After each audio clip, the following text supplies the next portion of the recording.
para o que trata é projeto de redireção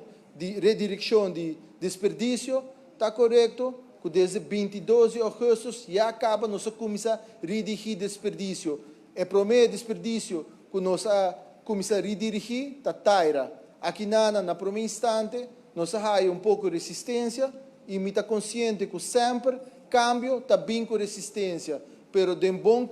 comunicação, diálogo, trabalhando com e para o povo, sempre vou por surpassar qualquer obstáculo e tudo rende loac é benefício da comunidade de Aruba na primeiro lugar. E na etapa aí não está, é taira na como se vai redirigir e de luna na nos dilante,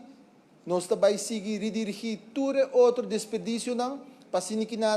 nós por implementar manejo de desperdício também que está responsável, que está quadra, que era que nós está viva a dentro. Assim que não desperdício não por processar, caminho de criar grondstof que por usar localmente e se esse não é o caso, grondstof que por exportar.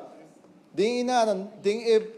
período aqui na tem projeto aqui na nós assim conhecer que tem companhia não para hopi aia tem infraestrutura, pero também é conhecimento, expertise para atender com diferentes tipos de desperdício localmente e junto com o setor privado nós estamos implementando a visão para o manejo de desperdício responsável.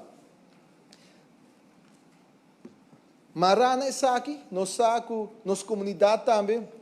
mas toma o rol e a responsabilidade na mesa para garantizar que uma vez que o Partido Boss será, com nenhum desperdício vai tirar de nossa natureza. E pensei, dia 22 de luna, aqui na 22 de setembro, nós vamos lançar uma aplicação, caminha